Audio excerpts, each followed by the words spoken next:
दोस्तों आज के वीडियो में मैं आपको बताऊंगा कि आप किस तरह अपनी करंट जॉब के साथ फिक्स्ड एसेट्स के द्वारा अपनी इनकम को ग्रो कर सकते हो। साथ ही साथ हम ये भी देखते चलेंगे कि इन एसेट्स को क्रिएट करने में कितना समय लगेगा और कितना पैसा आपको इन्वेस्ट करना पड़ सकता है। इन सभी चीजों को बिल्कुल आसान भाषा में या यूं कहे तो बच्चों की भाषा में समझाने की पूरी कोशिश करूंगा। दोस्तों मल्टीपल एसेट्स क्रिएट करना आज के टाइम में बहुत ही जरूरी हो गया है, क्योंकि डे बाई डे टेक्नोलॉजी लगातार बढ़ती जा रही है। जो काम 10 लोग मिलकर करते थे उस काम को चुटकियों में किया जा सकता है with the help of technologies and machines. इसलिए एक ही इनकम पर या यूं कहे तो सिंगल अर्निंग सोर्स पर हमें डिपेंड नहीं रहना। अकॉर्डिंग टू रॉबर्ट कियोसाकी, कोई भी इंसान तब तक अमीर या फाइनेंशियली फ्री नहीं हो सकता जब तक उसके पास अर्निंग के 2 या 3 सोर्स नहीं होंगे, या फिर आप तब तक अमीर नहीं हो सकते जब तक आप सोते सोते पैसा नहीं कमा रहे होंगे।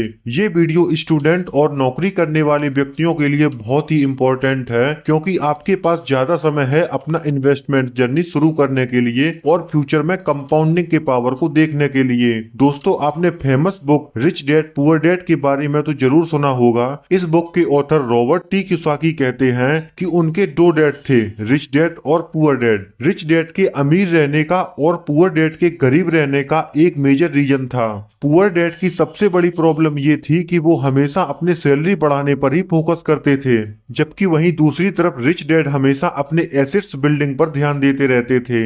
इसी तरह रॉबर्ट ने हमेशा रिच डैड की तरह एसेट बनाने पर फोकस किया, ना कि सैलरी बढ़ाने पर, और इसी वजह से रॉबर्ट के पास आज अप्रोक्सीमेटली $100 मिलियन का नेटवर्थ है। जब भी बात होती है इन्वेस्टिंग की और वेल्थ बिल्डिंग की तो वॉरेन बफेट का नाम हम कैसे भूल सकते हैं। इन्होंने मात्र 11 साल की एज से ही अपनी इन्वेस्टमेंट जर्नी स्टार्ट कर दी थी और आज इनके पास लगभग $108 बिलियन का नेटवर्थ है। तो चलो जानते हैं वो 7 एसेट्स जिन्हें आप जीरो से स्टार्ट करके बहुत ही जल्दी अमीर बन सकते हो। दोस्तों वीडियो में आगे बढ़ने से पहले एक जरूरी बात, आप हमारी हर एक वीडियो को इतना सारा प्यार दे रहे हो, इसके लिए आपका बहुत बहुत धन्यवाद। और अगर ये वीडियो भी पसंद आए तो वीडियो को लाइक करके चैनल को भी सब्सक्राइब कर देना, जिससे ऐसे ही फाइनेंशियल एजुकेशन वाली वीडियोस आपको मिलती रहेंगी। अब है दोस्तों एसेट नंबर 1, बिजनेस। अब बिजनेस का नाम सुनते ही कई लोगों ने वीडियो को स्किप करने की सोच ली होगी, बट उनसे कहूंगा कि रुको जरा, इतनी भी क्या जल्दी। रुको जरा, सबर करो। और अभी तो रुको, क्लाइमैक्स अभी बाकी है। मैं कोई ऐसे वैसे बिजनेस की बात नहीं कर रहा हूँ जिसमें आपको लाखों या करोड़ों रुपए की इन्वेस्टमेंट चाहिए। मान लो कृतिका नाम की एक लड़की है जो एक कंपनी में ग्राफिक डिजाइनर है और उसकी करंट सैलरी है 25,000 रुपीज। मान लो एआई ने कृतिका को जॉब से रिप्लेस कर दिया तो वो तुरंत ही बेरोजगार हो जाएगी। अब उसके पास पैसे ही नहीं बचेंगे अपने बिल्स भरने के लिए। अब वो कैसे सरवाइव कर पाएगी। लोग सोचते हैं कि बिजनेस करना रिस्की है, परंतु क्या आपको ये नहीं लगता कि एक ही इनकम पर डिपेंड रहना ज्यादा रिस्की है। आप महीने के 15 से 20 हजार रुपए कमाने के लिए पूरे दिन वो काम करते रहते हो जो शायद आपको पसंद भी नहीं होगा। आप ये इनकम तो एक छोटे बिजनेस से भी कर सकते हो। ओल्ड टाइम में ट्रेडिशनल बिजनेस में आपको ज्यादा पैसे, मैन पावर और बड़े बड़े स्टोर्स चाहिए होते थे, लेकिन आज बिजनेस करने के लिए सिर्फ और सिर्फ इंटरनेट चाहिए। और तो और बिजनेस करके आप अपने बहुत सारे पैसे भी बचा सकते हो, क्योंकि बिजनेस करने से आपको जीएसटी रिबेट भी मिलता है। फॉर एग्जाम्पल, मान लो मुझे एक आईफोन खरीदना है और अगर मैं एक सैलरीड एम्प्लॉय हूँ तो मुझे ये आईफोन लगभग 1 लाख रुपए में बाई करना होगा, और हमारे पास एक छोटा बिजनेस है तो मुझे जीएसटी रिबेट भी मिलेगा। ये सेम आईफोन मुझे 14 से 15 हजार रुपए कम कीमत में मिल जाएगा। इसी तरह बहुत सारे प्रोडक्ट्स में आप जीएसटी रिबेट ले सकते हो। बिजनेस का दूसरा सबसे बड़ा फायदा ये होता है कि आप ज्यादा टैक्स देने से भी बच सकते हो। एग्जाम्पल, अगर आप एक सैलरीड एम्प्लॉय हो और आपको 15 लाख की कार खरीदनी होगी तो टैक्स और टीडीएस देना पड़ेगा, लेकिन अगर आपके पास कोई छोटा बिजनेस है तो आप उसके एक्सपेंसेस दिखाकर अपना टैक्स बचा सकते हो। एग्जाम्पल, मान लीजिए आपका एक छोटा फास्ट फूड सेंटर है जो 10 लाख पर ईयर की इनकम जनरेट करता है, लेकिन उसके लिए आपको 2 लाख का रेंट देना पड़ेगा, 4 लाख वर्कर्स को सैलरी देनी पड़ेगी और 1 लाख इक्विपमेंट में दिखा सकते हो, तो बचे केवल 3 लाख रुपए। और अब आपको इसी 3 लाख की अमाउंट पर टैक्स देना होगा। अब देखते हैं आप अपने बिजनेस से 15 से 20 हजार रुपए कैसे कमा सकते हो। जरूरी नहीं है कि आप मुकेश अंबानी, रतन टाटा या बिरला ग्रुप जैसे बड़े बिजनेस ही करो। आप पावर ऑफ स्मॉल बिजनेस को समझो। अगर आप अपनी सर्विस या कोई प्रोडक्ट जिसकी कॉस्ट 100 रुपीज की है, इसे आपको एक मंथ में 150 से 200 लोगों को सेल करना होगा, तो यहाँ से भी आपको 15 से 20 हजार रुपए की इनकम बड़े आसानी से बन जाएगी। या कोई 500 रुपए की ई बुक 30 से 40 लोगों को बेच दो, तो वहाँ से आपको 15 से 20 हजार रुपए बन जाएंगे। उम्मीद करता हूँ आप बिजनेस करने के फायदे समझ गए होंगे। अब है दूसरा एसेट, रियल एस्टेट। दोस्तों 2022 के अंत तक इंडिया की पॉपुलेशन चाइना से आगे बढ़ चुकी है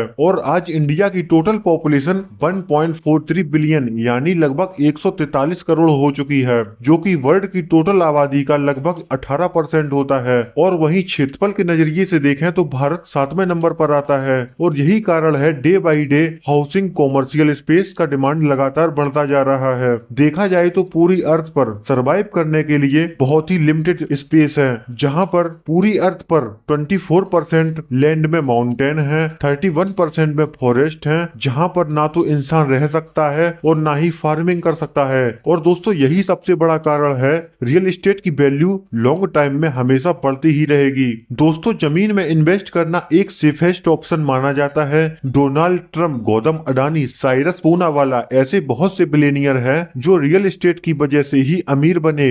रियल एस्टेट बिजनेस को गवर्नमेंट भी सबसे ज्यादा सपोर्ट करती है। मान लो आपको 25 लाख का घर खरीदना है, तो आपको जरूरी नहीं है आपके अकाउंट में 25 लाख रुपए होने चाहिए। आपको बस 20% डाउन पेमेंट करना होता है, बाकी बचे पैसों को आप ईएमआई से भर सकते हो। आप ईएमआई पर घर खरीदकर उसे किसी दूसरे व्यक्ति को रेंट पर दे सकते हो और उसी रेंट से आप अपनी ईएमआई भी भर सकते हो। और जब ईएमआई पूरी तरह कंप्लीट हो जाएगी तब घर भी आपका और रेंटल इनकम भी आपकी ही होगी। रियल एस्टेट से आप दो तरह से इनकम जनरेट कर सकते हो। पहला, जब आपने घर रेंट पर दे दिया तो आपको यहाँ से मंथली इनकम मिलती रहेगी। और दूसरा, सेल करके। मान लो कोई जमीन 2023 में आपने खरीदी तो कुछ साल होल्ड पर रखकर 2030 में उसे बेच दी, तो आपको प्रॉपर्टी प्राइस एप्रिसिएशन भी मिलेगा। तो टोटल आपका हो गया rental income plus property price appreciation. Real estate से पैसा कमाने का दूसरा सबसे बढ़िया है हाउस फ्लिप स्ट्रेटेजी। मान लो आपके शहर में या गांव में एक ऐसा घर है जिसे कोई खरीद ही नहीं रहा, क्योंकि उस घर की बहुत ही हालत खराब है और उस घर के पास में ही कूड़े का ढेर जमा होता है, जहां से बहुत ही गंदी स्मेल आती रहती है। तो आप क्या कर सकते हो, उस घर को बहुत ही जल्दी चीप प्राइस में खरीद सकते हो, उसकी रिपेयरिंग करवा दीजिए और उस कूड़े के ढेर को हटवा दीजिए। फिर हर कोई व्यक्ति उसे 3 से 4 गुना महंगे दामों में खरीद लेगा। इसे कहते हैं हाउस फ्लिप स्ट्रेटजी। अब तीसरा एसेट है paper asset. Stocks, mutual fund, index fund या क्रिप्टो करेंसी, इन सभी को आप छू नहीं सकते, वो सिर्फ पेपर्स पर होते हैं। यदि आप किसी भी कंपनी का शेयर बाई कर लोगे तो वो आपकी डीमेट अकाउंट में पड़ा रहेगा, आप उसको टच या फील नहीं कर सकते। इसलिए दोस्तों इन्हें पेपर एसेट कहा जाता है। अब हमें पेपर एसेट क्यों खरीदने चाहिए, तो ध्यान से सुनो और देखो। अगर हम अपना खुद का बिजनेस ऑन नहीं कर सकते तो दूसरों के बिजनेस में इन्वेस्ट करके आप अमीर बन सकते हो। जब इंडिया की जीडीपी यानी ग्रॉस डोमेस्टिक प्रोडक्ट बढ़ती है तो इंडेक्स फंड भी बढ़ते जाते हैं। ऐसा क्यों? क्योंकि इंडिया की जीडीपी टॉप कंपनीज से बनता है। जब हम टॉप कंपनीज में इन्वेस्ट करेंगे तो इंडेक्स फंड भी बढ़ते जाएंगे। तो अगर आपको इंडिया पर भरोसा है तो जल्दी से जल्दी इंडेक्स फंड में इन्वेस्ट करना शुरू कर दो। और अगर आप वारेन बफेट की तरह अच्छा स्टॉक चूज कर सकते हो तो स्टॉक मार्केट में इन्वेस्ट करना स्टार्ट कर दो। अब देखते हैं कि आप पेपर एसेट से 15 से 20 हजार पर मंथ कैसे कमा सकते हो। अगर हम निफ्टी 50 का पिछले 20 सालों का रिकॉर्ड देखें तो वो लगभग 12% के हिसाब से बढ़ती है। अगर आपको 15 से 20 हजार स्टॉक मार्केट से कमाने हैं तो आपका पोर्टफोलियो लगभग 15 से 16 लाख का होना चाहिए।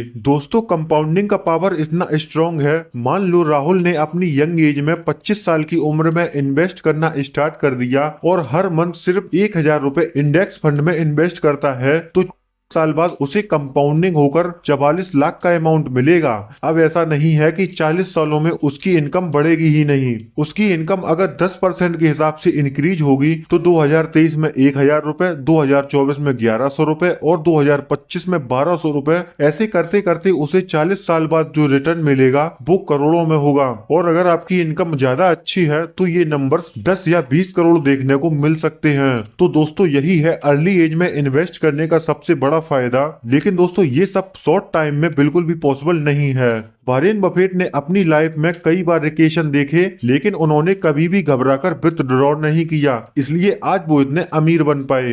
दोस्तों asset number 4, cars and equipment. Rich dad poor dad के ऑथर रॉबर्ट टी कियोसाकी कहते हैं कि अगर आपको अमीर बनना है तो आपको एसेट्स और लायबिलिटीज के फर्क को समझना होगा। वो कहते हैं अगर कोई भी चीज हमारे पॉकेट में पैसे ला कर देती है तो वो आपके लिए एसेट्स है, और कोई भी चीज अगर पॉकेट से पैसा निकालती है तो वो हमारे लिए लायबिलिटीज कही जाएगी। फॉर एग्जाम्पल, मैं कोई कार अपने पर्सनल यूज के लिए खरीदता हूँ तो उसका diesel cost, maintenance charge, insurance cost मुझे अपनी जेब से ही भरने पड़ेंगे और मेरा पैसा खत्म होता रहेगा। लेकिन यही सेम कार मैं किसी ट्रेवल एजेंसी को दे दूं तो मेरा कार इंस्टॉलमेंट भी खत्म हो जाएगा और मुझे यहाँ से मंथली इनकम जनरेट भी होने लगेगी। अब आता है asset number 5, create your own content. पहले के जमाने में आस पड़ोस के बच्चे ही ट्यूशन पढ़ने आ सकते थे, मतलब आप 1 या 2 घंटे में उतने ही बच्चों को पढ़ा सकते हो जितने की एक क्लासरूम में। लेकिन आज के टाइम में आप अपनी टीचिंग का एक वीडियो बनाकर अपलोड कर दो जिससे आपको लाखों बच्चे हर साल देखते रहेंगे। पर यह काम तभी हो सकता है जब आप कंटिन्यू वीडियो को अपलोड करते रहोगे। लेकिन अब तो अदर प्लेटफॉर्म से भी आप अपना कोर्स बनाकर सेल कर सकते हो, जैसे Udemy, skill share etcetera. Ambition box के हिसाब से एक यूडेमी इंस्ट्रक्टर महीने की लगभग 15,000 से 16,000 की अर्निंग कर रहा है। अब आता है दोस्तों लास्ट और सबसे इम्पोर्टेंट एसेट जो मैं भी करता हूँ, एसेट नंबर 6, फ्रीलांसिंग। इसके अंतर्गत आपको वो स्किल सीखने हैं जो करेंट टाइम में बहुत ही डिमांड में है, जैसे photo editing, video editing, app development या डिजिटल मार्केटिंग। ये कुछ ऐसे टॉप मोस्ट स्किल हैं जो हर एक मीडिया इन्फ्लुएंसर या कंटेंट क्रिएटर को चाहिए। अगर आप खुद का चैनल ग्रो नहीं कर पा रहे हो तो आप किसी यूट्यूबर के अंडर में काम करके अपनी स्किल को मोनेटाइज कर सकते हो। स्किल डेवलपमेंट एक ऐसा टूल है जो समय के साथ साथ आपकी इनकम को भी बढ़ाता रहता है। चाहे कोई भी वेकेशन आ जाए या कोई भी पेंडेमिक, फ्रीलांसिंग वर्क करने वाला व्यक्ति घर बैठे आराम से 15 से 20,000 रुपए कमा ही सकता है। तो दोस्तों ये थी 6 एसेट्स जो फ्यूचर में आपके बहुत ही काम आने वाली हैं। बाकी आप लोगों को इनमें से कौन सी अच्छी लगी आप कमेंट बॉक्स में जरूर बताएं, और अगर ये वीडियो अच्छी लगी तो वीडियो को लाइक करके चैनल को भी सब्सक्राइब कर लेना। अब हम मिलते हैं अगले वीडियो में, तब तक के लिए जय।